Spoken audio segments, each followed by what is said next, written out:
بسم اللہ الرحمن الرحیم۔ مشکل تھی، پیچھے والدہ کی طبیعت بہت خراب ہو گئی۔ مجھے بھائی نے بولا جنید بھائی آ جائیں واپس، کیونکہ امی جا رہی ہیں، امی نے اب نہیں رکنا۔ تو میں نے ساتھیوں سے کہا، انہوں نے کہا یار چلے جاؤ، کیا فرق پڑتا ہے، یہ پھر یاد کرو گے ساری زندگی۔ اب میں سوچتا رہا، اب میں نے امی کو فون کیا، میں نے کہا اماں آ جاؤں، کہا نہیں ہرگز نہیں آنا۔ تو میں نے کہا کیوں؟ تو کہنے لگی اگر میرا انتقال ہوا تو میں کتنی خوش قسمت ہوں کہ میں اللہ کو بتاؤں گی کہ جب میرا انتقال ہوا تو میرا بیٹا تیرے راستے میں تھا، تو تم مت آؤ، مجھے کچھ نہیں ہوگا، اور اگر ہو گیا تو اس کو اللہ کی مرضی سمجھنا، بس میرے لیے تم دعا کرنا۔ اللہ کی شان، امی کا انتقال نہیں ہوا اس میرے 40 دنوں بعد۔ میں واپس آیا تو بہت خوش ہوئی، گلے لگایا، کہا دیکھو میں نے کہا تھا اللہ نے مجھے زندہ رکھا جب تک کہ تم نہیں آتے واپس۔ پھر میری حضرات نے 10 دن کی اور تشکیل کر دی کینیڈا کی۔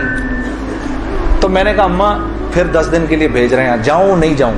نہیں چلے جاؤ نا، تو بالکل ٹھیک ہوں۔ میں نے کہا جی ٹھیک ہے۔ میں جس دن گیا ہوں اس دن ہم ٹورانٹو میں مرکز میں بیٹھے ہوئے تھے، تو وہ پوری ٹورانٹو کی شورا سامنے بیٹھی ہوئی تھی، میرا بیان تھا۔ بیان کے دوران ایسے موبائل پڑا ہوتا ہے، میں نے رکھا ہوا تھا کہ بہن کو بولا ہوا تھا کہ اگر اماں کو کچھ ہو مجھے فوراً بتا دینا۔ میرا موبائل بند ہو گیا، میں سمجھا خراب ہو گیا، اب وہ چلے ہی نہ کسی طرح سے۔ خیر میں نے اس کو چھوڑے رکھا، میں بات کرتا رہا، اس کو نہ چھیڑے، چھوڑ دیں اس کو۔ تو میں نے اس وقت جب میں عشاء کی نماز پہ کھڑا ہوا تو پیچھے سے ساتھیوں نے آ کے بتایا کہ والدہ کا انتقال ہو گیا۔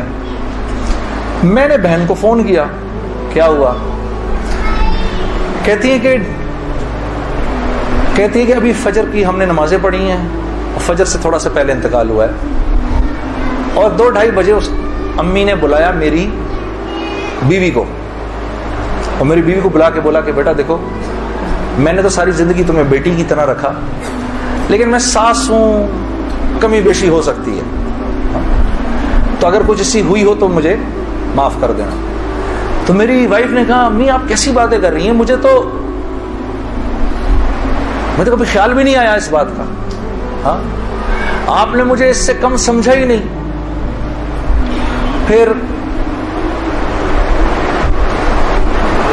میری بہن سے کہا کہ تم بیٹا مجھے لگتا ہے میں آج چلی جاؤں گی، مجھے سورہ یاسین سناؤ۔ تو میری بہن نے ان کو سورہ یاسین سنائی۔ تو میری بہن کہتی ہے کہ آنکھیں بند کر کے لیٹ گئیں اور مجھ سے کہا کہ اب سورہ رحمان سناؤ۔ تو سورہ رحمان پڑھتے پڑھتے میری امی نے آنکھیں کھولیں، اور آنکھیں کھول کے میری بہن سے کہا کہ منیزہ یہ دیکھو یہ کس قدر ایک حسین عورت تمہارے ساتھ کھڑی ہوئی ہے، ذرا اپنے اس طرف دیکھو، کتنی حسین عورت کھڑی ہے تمہارے ساتھ، بیٹا یہ مجھے لینے آئی ہے۔ تو میری بہن کہتی ہیں کہ اماں یہاں تو کوئی نہیں کھڑا، نہیں اس کے پیچھے دیکھو، اس کے پیچھے بھی کچھ لوگ کھڑے ہیں۔ تو میری بہن کہتی ہے کہ میں نے کہا اماں تو چلیں پھر کلمہ پڑھیں، پھر آپ کے جانے کا وقت ہے، کہا اپنے ابا کو بلاؤ جلدی سے۔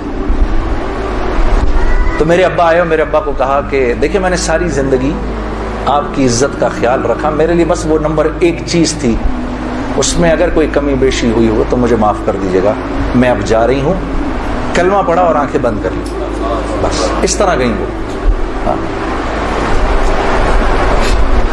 اللہ پاک ہر عورت کو ایسے جانے کی توفیق عطا فرمائے دنیا سے، ہمیں سب کو اللہ پاک ایک خوبصورت موت عطا فرمائے کہ ہم دنیا میں ایک خوبصورت موت ہی تو کمانے آئے ہیں، ہاں کہ جب ہم یہاں سے جائیں، میری اللہ سے دعا ہے یا اللہ اس مجمع میں جتنے مرد اور عورت بیٹھے ہیں جب اس دنیا سے جائیں تو یا اللہ وہ ان کی زندگی کا سب سے خوبصورت دن ہو۔